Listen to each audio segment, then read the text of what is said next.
महाभारत का युद्ध अपने अंतिम चरण पर था और अर्जुन के बाणों से भीष्म पितामह घायल हो चुके थे। अंबा के रूप में शिखंडी ने अपने पूर्व जन्म की प्रतिज्ञा को पूर्ण कर लिया था और अर्जुन के बाणों से छलनी होकर भीष्म पितामह बाणों की शैया पर लेटे हुए थे। भीष्म पितामह को इच्छा मृत्यु का वरदान था, इसलिए स्वयं यमराज भी उनके प्राण नहीं छीन सकते थे। कौरव और पांडव रोजाना उनसे मिलने, उनका हाल जानने आते जाते रहते थे।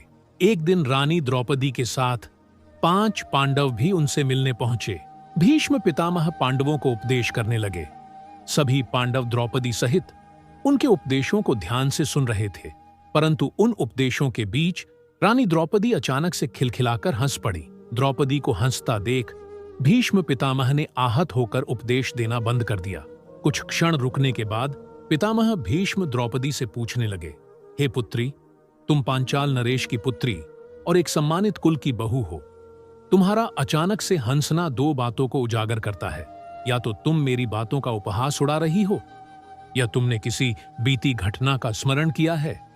क्या मैं तुम्हारी हंसी का कारण जान सकता हूं?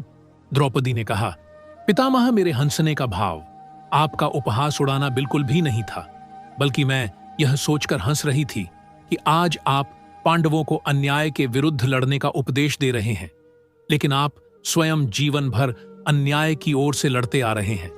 आज आप पांडवों को बड़ा भारी ज्ञान का उपदेश कर रहे हैं कि आंखों के सामने पाप होते देखना भी महापाप है। तो हे पितामह, ये महापाप आपने क्यों किया? जब मुझे भरी सभा में दुष्ट दुशासन खींचकर लाया और मेरी साड़ी को खींचकर मुझे निर्वस्त्र करने का प्रयास किया। मुझे याद है, उस सभा में सबसे आगे आप बैठे थे। उस वक्त आपका यह ज्ञान कहां चला गया था? उस समय तो आप मौन रहकर अन्याय के पक्ष में खड़े थे। पितामह, उस सभा में मैंने आपसे 2 प्रश्न किए थे। पहला ये कि पांडव जब अपने आप को जुए के दांव पर हार चुके थे और दास बन गए थे, तो मुझे दांव पर लगाने का अधिकार उनको किसने दिया था? और दूसरा ये कि एक राजस्वला नारी को सभा में खींच कर लाना कहां का धर्म है? लेकिन मेरी बातों को सुनकर आपने सिर नीचा कर लिया था। पितामह, आप जरा सा इशारा भी कर देते तो उस दुशासन की हिम्मत नहीं थी कि वो मेरी साड़ी का स्पर्श भी कर लेता, परंतु आप सब अपनी आंखों के सामने होता देखते रहे।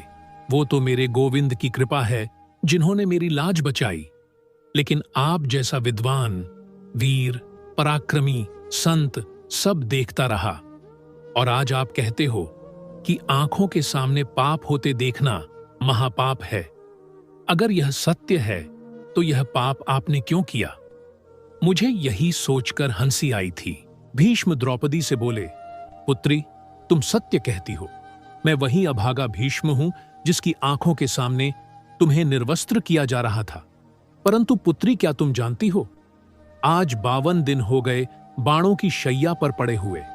अर्जुन ने मेरे शरीर में इतने बाण मारे हैं कि 2000 बिच्छुओं के एक साथ डंक मारने से जो वेदना होती है वो मुझे हो रही है। मुझे विधाता मार नहीं सकता। मुझे इच्छा मृत्यु का वरदान मिला है। यदि मैं ना चाहूं तो नहीं मर सकता। बेचारा अर्जुन मुझे क्या मार सकता है? फिर भी 52 दिनों से मैं बाणों की शैया पर पड़ा हूं। एक एक बूंद रक्त मेरे शरीर से निकल चुका है। पुत्री, मैं इस पूरे कष्ट को सह रहा हूं। अब मेरा शरीर शुद्ध हो गया है, मेरी बुद्धि भी शुद्ध हो गई है। दुर्योधन के दूषित अन्न से बना रक्त अब निकल गया है। हे वासुदेव, मुझे मेरे 124 जन्मों की याद है कि मैंने कभी कोई पाप नहीं किया, तो फिर यह बाणों की शैया मुझे क्यों मिली? कृष्ण ने कहा, तुमने कोई पाप नहीं किया है, पर तुमने पाप होते देखा है, अर्थात महापाप किया है, इसीलिए तुम्हें बाणों की शैया मिली।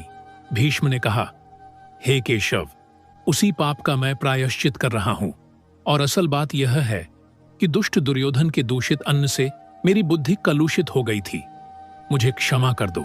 द्रौपदी ने चरण पकड़कर भीष्म से कहा, पितामह, आपके मन को कष्ट देने का मेरा मंतव्य नहीं था।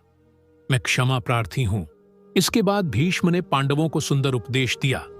महाभारत युद्ध को इतिहास का सबसे भीषण युद्ध माना जाता है।